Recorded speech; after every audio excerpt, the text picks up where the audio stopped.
How to speak like a feminine woman. Hello ladies, thanks for tuning in. Before we start, please like and subscribe, and don't forget that you have a special promotion for the next few days only where you get 2 free modules of my course Getting to Commit plus my ebook. So all the details are in my description box. I have 1 module on how to get into commit this summer, and you have 1 module that teaches you the ultimate text strategy that you need to keep him chasing you via text. So one of those modules will be deleted at the end of the offer. So once the offer expires, you're gonna get the ebook and the text strategy. You're gonna get the ebook, How to Bag a High Caliber Man in 12 Weeks. And this is the ebook that you need if you want commitment this year. And you're gonna have a module that is normally only for the women who are part of my group coaching program, but you get it for free. So if you want to get the ebook plus 2 modules, you need to act fast because I'm about to close the offer. So today I want to talk about how to speak as a feminine woman because this is important, and you know that part of being feminine is working on your communication skills, but also understanding the male psychology.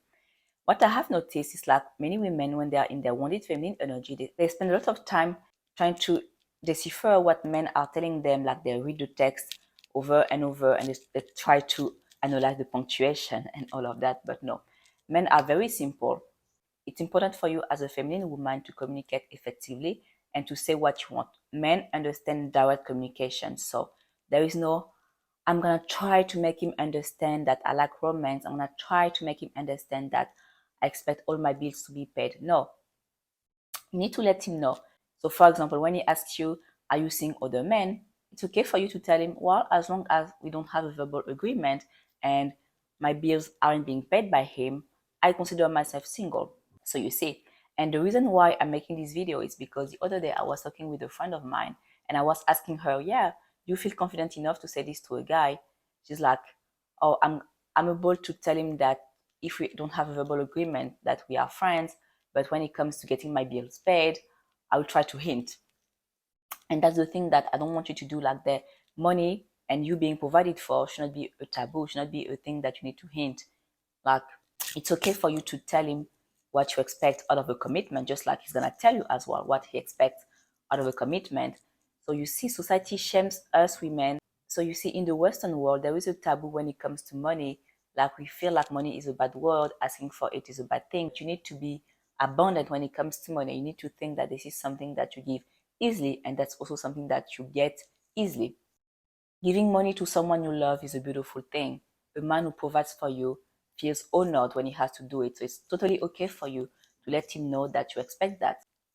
And maybe right now you're afraid to be perceived as a gold digger if you say that, but think about it. A gold digger is a woman who will overlook other flaws as long as she has, a check at the end, right? But not you, right? You also want him to be kind, compassionate, thoughtful, and all of that. So you see, you aren't with him just for the money. And another thing that I want to mention is like he's the one who came to you. You didn't chase him because he had money. He's the one who came to you. He's the one calling you, asking you out, and all of that. So you see, you aren't a gold digger. And I ask that because a lot of women are afraid to say, yeah, I want to be provided for. I want, a money allowance and all of that at the end of the month. At the end of the month, because they're afraid to sound like a gold digger. But listen, a man who is ready for marriage and the man who has seen his father be an amazing provider knows that he has to do all of that. And the man who has also seen his mother struggle with many jobs and he wants his wife to not be stressed at all, want to do that for her. Trust that there is a man for you who is mature and who has excellent relationship skills. They exist because you exist, right? Because right now you are working on your relationship skills, you are working on healing your anxious attachment and all of that. You are buying my guides, joining my programs and all of that. So you see, you are putting in the work because you believe that if you put in the work, you will also attract a man who is putting the work. So thank you so much for tuning in, and I will see you next time. Bye bye.